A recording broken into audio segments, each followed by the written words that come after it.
Yo! Motos Battle League, Maliptana 3, nandito pa rin kami sa Ingay Likha. Pangalawang laban na ng gabi, mag-ingay tayo para sa parating na laban. Siyempre gusto ko pasalamatan Ingay Likha, si Tulala, siyempre maraming salamat sa pagpapahiram ng venue. Crown Manila, siyempre Pace Trebay Force, Cypher Philippines, sa Wild Max Men Enhancer, maraming salamat. Kay Christina Maris Kaaway, Auto Beats, Taragista Kuyaki, maraming salamat sa inyo sa suporta nyo lahat at sa mga bumiyahe pa na malayo para lang makapunta dito sa event na to. Ito, laban to sa pagitan ng Norte at saka ng Timog. Sa kanan, galing pa ng Pulangi, Albay. Mag-ingay para kay Sensei. Check nyo Brody Caps, Eastside Clothing, tsaka Encuentro Rap Battle League, tsaka Rektahan News. Shoutouts nga pala syempre, Encuentro Rap Battle League, shoutouts kay Mickey D sa Rektahan, maraming salamat sa inyo. Sa kaliwa naman, naggaling pa ng Mariveles, Bataan, mag-ingay para kay Kulas. Yes! Kulas na Mariveles, BRC, supportahan yung BRC, semis namin dyan sa July 13, kalabang dyan si Grim, tapos si RNC, tsaka si Loki. Siyempre, shoutouts din BRC, Bataan Rap Counter sa mga tropa dyan sa Bataan at mga tropa natin sa Norte, supportahan nyo rin yung mga ligang yan. Tulig Salitaan, supportahan nyo rin, dito yan ginaganap sa kung saan man kami nagbe-venue ngayon. Hindi na kami nag-coin-toss. Nanalo pinili ni Sensei ang mauna, pumayag si Kulas, unang banat kay Sensei, Maliptana 3, pakinggan natin. O, tinalo kami ng Supremo. Pero ang insultong nakakatawa, binigyan kanya ng bawi dito sa Motus, pero palpakan tang ina ka. Disappointed sa'yo si M-Side, kaya andalang kanya kung isang pa. Puta, tinalo ka na ng Bonifacio, nagka-red flag ka pa sa kanya. Pero kumusta, Mr. All-Time Wannabe? Mula kay Poison, nagpaka-GL tong tamod ni Tipsy D. Pues kahit na Christian ako, pasensya, di ako believe dyan sa Trinity. O, Trinity! Ulul! Train of thought mo yung mukha mo! Train of thought mo yung mukha mo! Puta, proud kayo sa stilong nag-insulto sa sarili nyong amo, di ba, Sight? Di na yan para itangge. Kula sa train of thought, ba't inadapt mo pa kasi? Pero sige, total sinagot na yun ni Repa. Siya'y mala-GL lang daw dahil sa mga bago niyang tema, bagong konsepto. Pakulo, mga bago, puta mema, talagang babago yung konsepto kung ni-recycle mo yung ideya. Speaking of recycle, ginamit mo yung I-minute line ni M-Side sa bike credits mo sa kanya. Yung Yamashita bars ni Nego, ni-recycle ng tanga. Pati yung time machine ni Tipsy, ginagamit pa din niya. Kumbaga ang susi sa tagumpay niya ay ang keyword ng iba, ganun ba yun? Puta galawang pambanban, pero at least deserve mo yung chemo, total cancer ka naman. Panggagaya ang naging tactics yun ng points ng kanyang balatan. Puta bumabase lang sa iba, well din na yan bago basta bataan, ano ba naman? Ano ba naman? Di ka ba naiinsulto, Chong? Pati si Jabo, ginaya neto nung ginawa niya rin maghapon. Proud na nag-Japanese ang puta, pinaglakad nga kayo ng mga yun.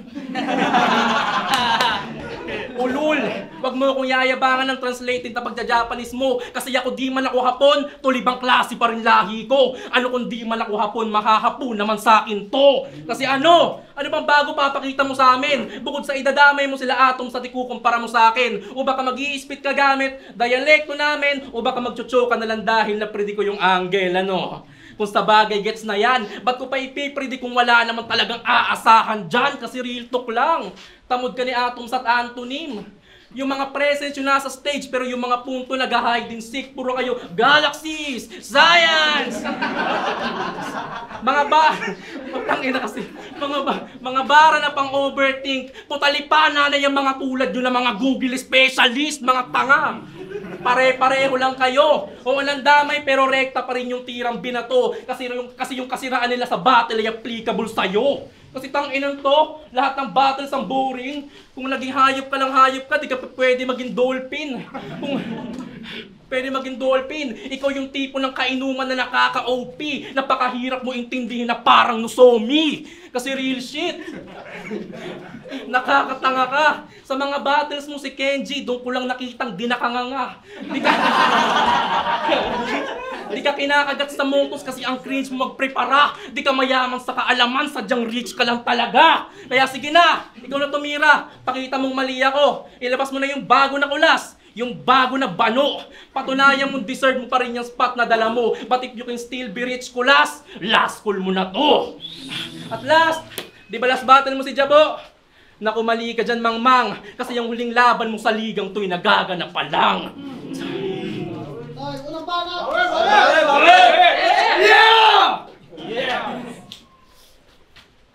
Ikaw yung taga Bicol na hindi bumoto kay Lenny.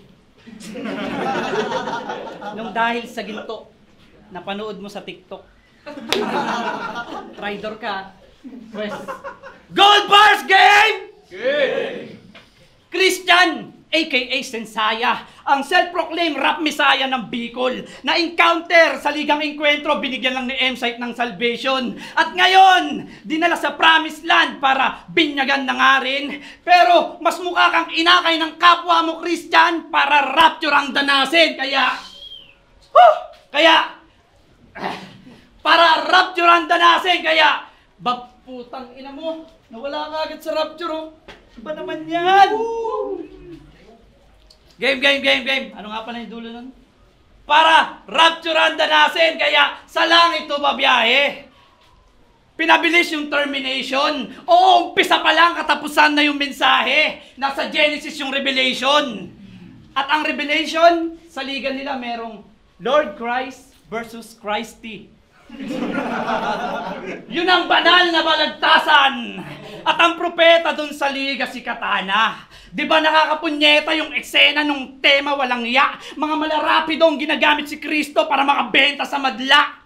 Pero Christian, alam mo bang mula nung may nagtawag ng all gods, mas dumalas na yung pangahamak natin sa iba't ibang relihiyon? Ganyang metawak! Kasi natatawa to sa Muslim na may business na pigiri. Tsaka, iglesyang natatakan sa Betamax. Pero pag Katoliko daw, sumasamba sa kahoy, tahimik ang si Christian. Pag pe-pray niya na lang daw, God bless. Kupal talaga. Huwag kang magpakademonyo para masabing matibay sa napiling laro. Kasi kahit ba umuwi apoy ng impyerno, di yan mag-aalab kung ang meaning abo. Lahat dito, damay, walang preno. Brace yourself para sa sinisinta mo. At dapat handa ka makipagbangga ang pare ko dahil lahat sinasagasaan ng sining na to. Kaya i-make pagtanggol mo kung saan ka may bilib, sundin mo ang utos, bro. Kasi Christian, kailan ka pa magbubuk ang bibig pag nasa pako na Diyos mo? Wala talaga? Paano master nito maging Shiva, Zoroaster, Vishnu, stupid motherfucker FU, bukod tanging Christian gusto mapabilang sa roster ng Hindu. Baka Hindot! Isa sa mga idol na piling gods din, na palaging second coming kahit una pa lang mga wala naman dating. Ako, gusto ko lang mahanay nun sa Zik, Delo, Santo, Banjan. Kaya nga ba talinong rhyming, yung lyrico nice din, yung pang-disco grinding, kaya ito, pasok pa rin sa yung bumbunan warning na di mo kakayanin yung mga dikit-dikit kong linya na sa squatter house pagaling. At kaya nga rin mag-comedy mala Andrew yakin lyric-wise sakto. Kaya anong panama nitong Christian sa may impluensya ng Espiritu at Santo? Amen? Invento lang? Lahat ng aking nabuhos? Itanggi mo, boss. Kaso sa Christian ka, di ba? Di mo pwedeng sabihin gawa-gawa ko lang ang Diyos. Tapos na ako mag-preach. Nasaan na yung gold bars? Walang panggugoyo just to please the people. Hindi ko kailangan tumalo ng Bicol dahil sa ginto. Mali. Kamali pa yun. Diyos mo. Grabe kumagat. Alam nyo na, wordplay ng lahat. Ginanto. Ito na iniintindihan na hayop ka. Pag sinabing rap conquer, siya yung pambato ni Sir Deo. Pinakamahusay sa Maribele, sadyang underrated lang yung trono. At alam kong mismo ikaw, Sight, sa sangayunan mo ko, na siya yung pinakatumatak sa bataan, palakpakan naman natin si Apollo. Ulul. Tinalo niya dito, si El at Jason. Di nyo kilala yung obvious. In short, tinalo mo yung mga MCing di nag-iiksi sa Motos. Tinalo ka ni Jabo, ni Kilan, ni Calix, ano ba yan? Puta panda yung dinananalo sa hindi niya kalugar, huy talunan. Isa kang bato kang pioneer. Kung merong Battle of the Year, kung merong Battle of the Year, ikaw may Battle once a year. Ikaw ay warm up sa mga bagong merong patubong karir. Kung baga tong comeback mo'y matatawag din na the stepping stone appeared, oh. Ba't ba kasi sumalang ka na naman? Dapat tumatanggi kay M-Site pag yung kalaban di taga-Bataan. Ilang mga laban pa ba yuyurak sa'yo nang magawa mo na tong lubayan para sa lugar mong binibitbit sa lugar na wala ka nalulugaran? Kasi real talk lang par.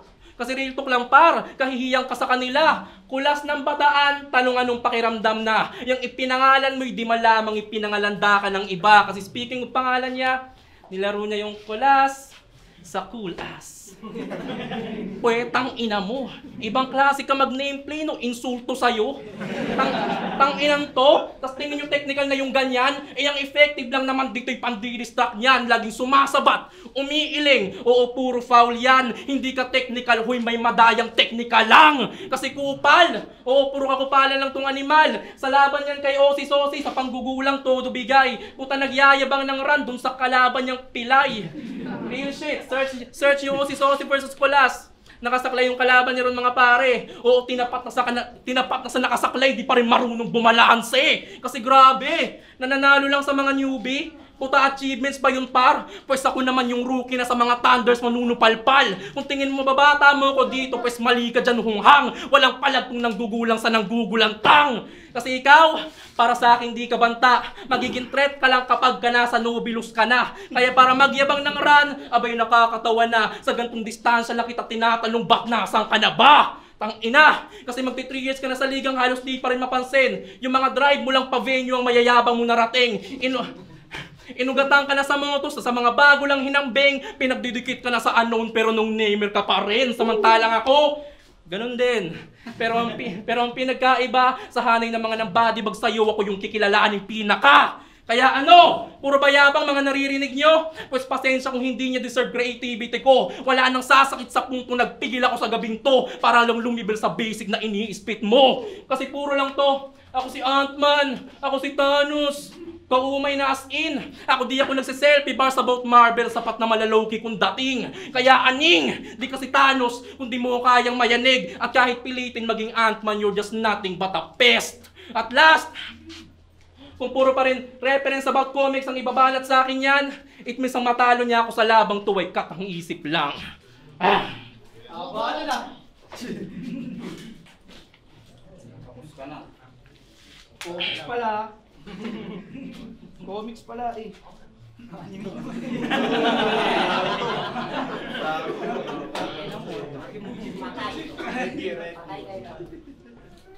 Rasaingan!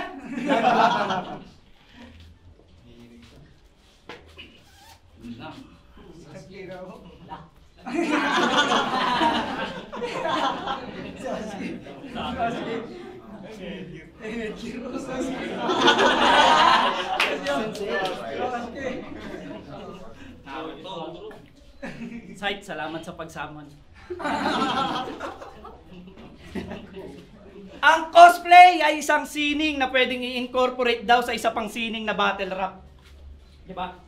Ibig ko sabihin, basta kahit paano may meaning, pwede parang paggamit ng props. Kaya kung hindi raw to konektado sa mga bara, hindi mo yung pwedeng mapalusot. At huwag kang mag-alala, mapa-cosplay man o sulat ko, parehas yung manunuot. Kaya sita, sa thinking ko, baduy na art yan ba ang feeling mo? Pwes, ito pang Sensei Guro! Ang babagsak ngayong makikita yung sining ko. At drop pa lang yun. Tsaka mas okay na to. Kaysa nung battle nyo ni Trilla, naka-foundation ka pre. Parang sadyang nag-makeup dahil sa battle rap pangit na imahe. Ang puti ng muka, sa camera halata. Kaso ang itim mula sa baba pababa. Kitang-kita yung hati, parang nagbigti. Parang may bitak sa lupang walang dilig. Akala ko nga si Casper kasi solid maglinya nung leeg. Ganon yung tan line. Tsaka tinalo ka ni Trilla. Nayanig ka sa mabababaw niyang tula. Nausog sa mababaho niyang dura. Kaya ironic to rin na may foundation ka nun, tas ikaw pa nauga. Paano kasi linyahan nito? Hinati-hati ka parang pizza. Ngayon, may bilang ka na. Tangina, hinati-hati, may pizza. Congrats, marunong ka na mag-pie chart. Diyan ka na mag-e-excel. Kaso yun ay nakaw lang. Hinati-hati mo yung pizza, kay Tipsy D na Hawaiian. Tangina, nag-line map pa. Diyan galit, si 7K na Sasuke. Kaya, sorry kasi, Supremo, dito si Jiraiya sapagkat gaya-gaya po tumaya si Kakashi ka, pre! Wala kang sariling estilo na tinapat kay Naruto. Yun ang sabi ni Kilan. Kaya kahit magbababababars ka man dyan, di kita pakikinggan kahit pa ako ay lapitan o kapitan, kaibigan, makakatingin ka ng mainit-init pang papaitan.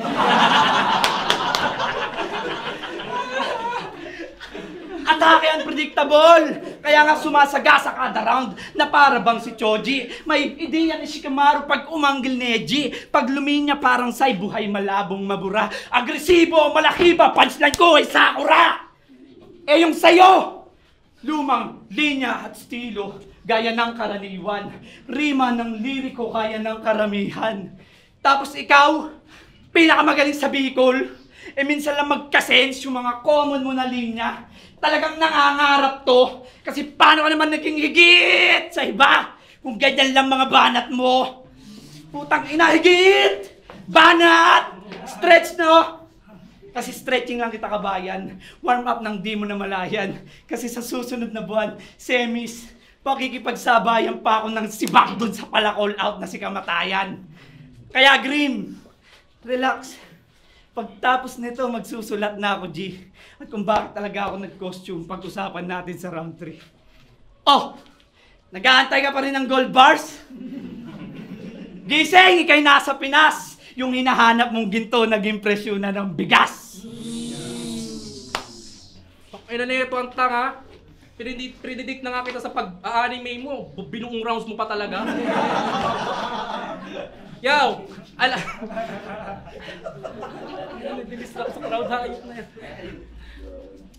Alam nyo ba kung gaano to ka-rich sa simpleng scheme?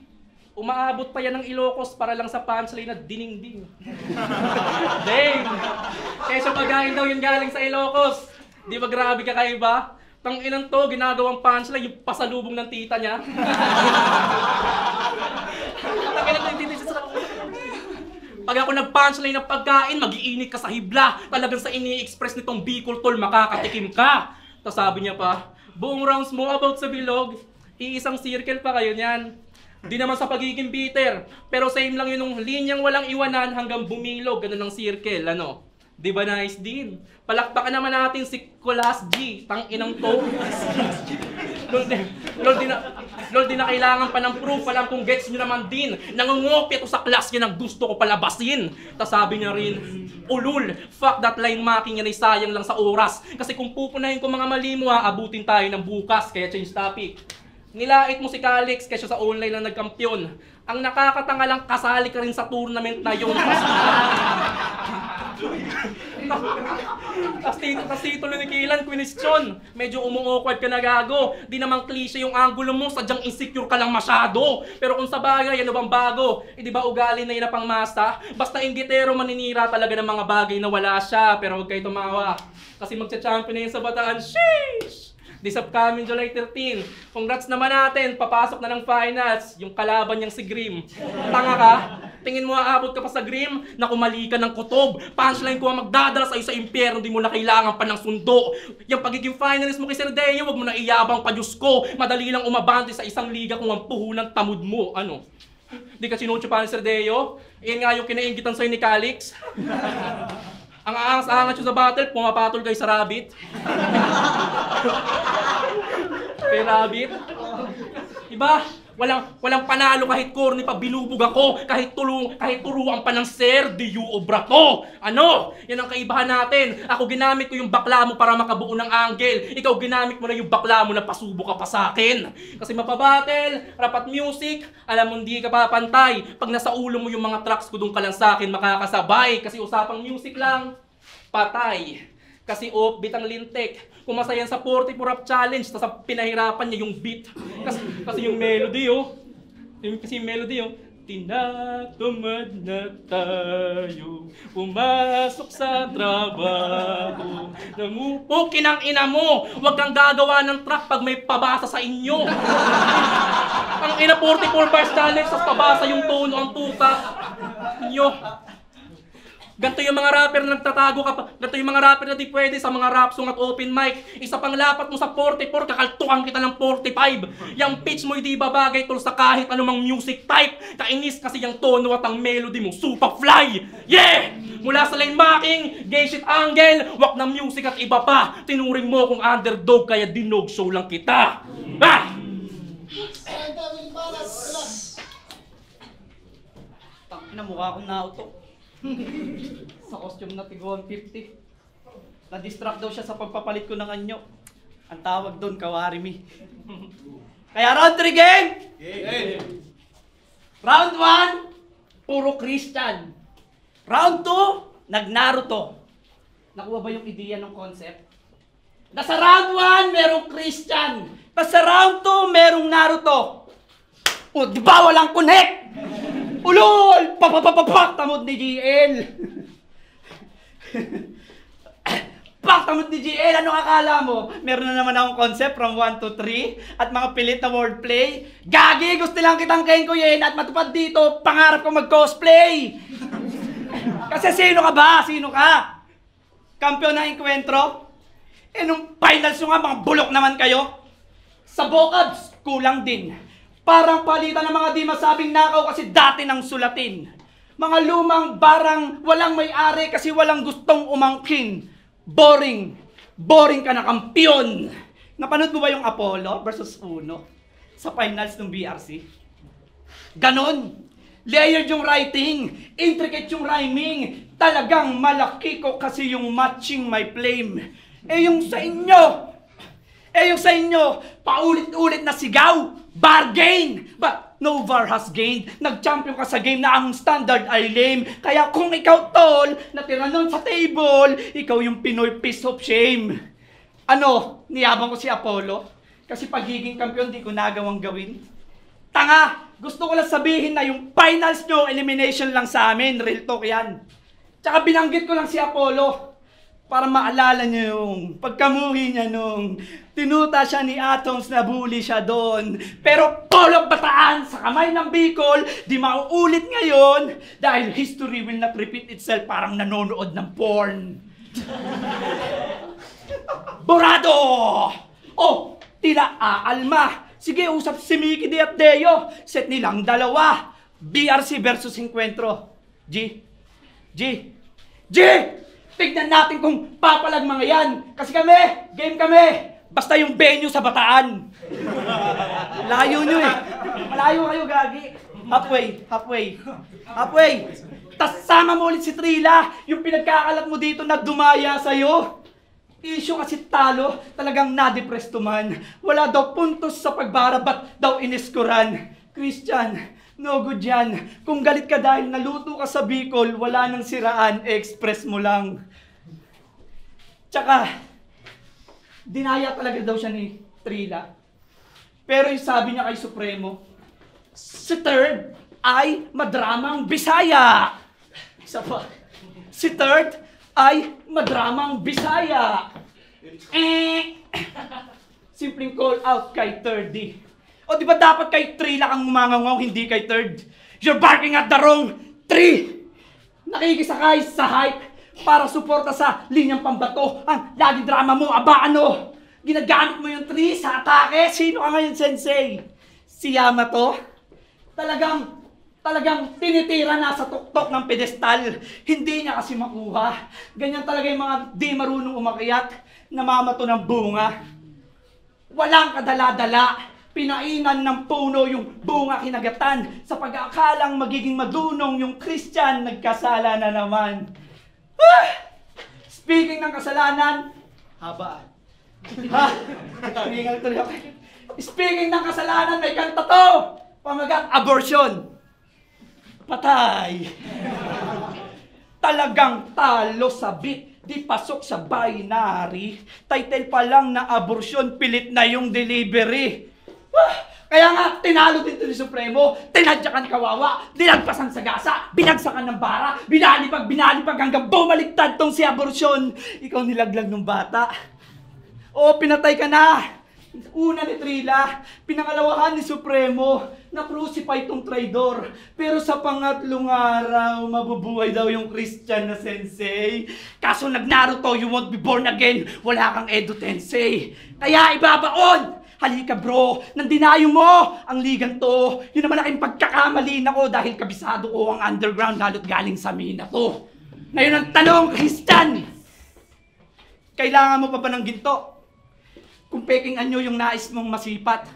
Christian! Kailangan mo pa ba ng ginto? Kung sapat na kay Judas ang pilak. Hindi na. Kalimutan mo na yung katangahang sinisigaw nun. At wag mo na ring isipin yung ginto. Sensaya, hindi ikaw yun. Dahil magiging para sa namin. Ay, pampas ba?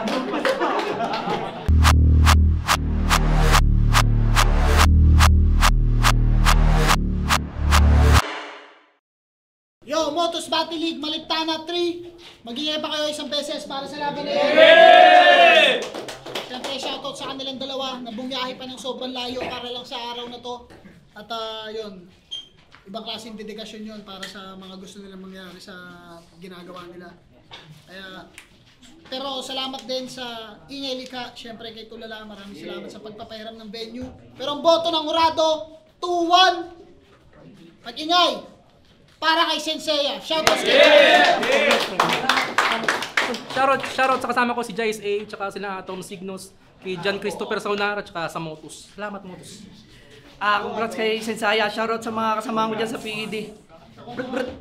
Rasengan!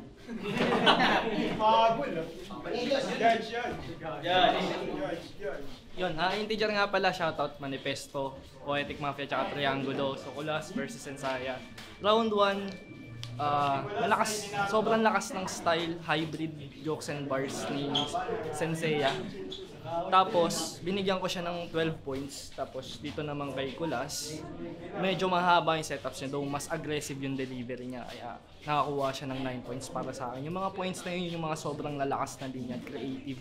Pinaka-creative na mga narinig ko, pinuntosan ko sila doon. So, round 1 kay Senseiya ako. Round 2 naman, kay Senseiya, hybrid pa din yung style niya, joke tsaka bars, halo. Tapos, naging consistent lang, naging flat yung round 1 niya para round 2. Binigyan ko siya doon ng 9 points. And then, dito naman nagulat ako, nag-Naruto cosplay si Kulas. Doon, sobrang nalakas na mga reference niya doon ng Naruto na in-implement niya para mapunta sa kanya yung round 2. So, round 2, binigay ko kay Kulas. And then, round 3 naman, bigla na lang naging mas focus sa jokes. Ito si Senseiya. At yun yung pinakamalakas niyang round para sa akin. Though, maikli din yung setups niya kumpara kay Kulas. Tapos kay Kulas naman, siguro masyado lang nababad dun sa Naruto reference. Kaya parang nagiging predictable na yung karamihan sa linya niya. Pero malakas pa rin. Malakas pa din yung aggressiveness niya in terms of delivery tsaka mga jokes. So yun, ang points dito ng round 3 is 13 points. Dito naman is 10 points. So ang boto ko is 2 rounds para kay Senseiya and 1 round para kay Kulas. Round 1 and round 3, Senseiya. Then round 2 naman kay Kulas. Yeah. Thank you. Thank you Motus. Thank you kay Kuya M-Site. Meg Ingay Likha. Round 1, dikit. Pero binoto ko si Senseiya kasi yung angle nung Kulas stretch sa Christian. Then round 2, ang overall na naging judging ko is may mga haymaker na binibigay si Kulas, pero kasi yun natatapatan din ni Senseiya, plus may mga suntok pa siya na hindi nagagawa ni Kulas. So all 3 rounds ang binoto ko talaga si Senseiya. So yun. Yun, tulala man. Ako lang yung bumoto kay Kulas kasi bakit ba? Mas matalino yung pagsulat ni Senseiya ng mga linya. Pero may problema ako sa round 2 niya na parang naramdaman ko na parang kinakabisa yung linya na sakit din naman natin yan, di ba? Mas natripan ko yung parang aggressive niya ni Kulas na buong mula round 1 hanggang round 3 na ganun. Pero yun nga, hindi naman malayong score sa sa mas gigil. Salamat Kuya Sai.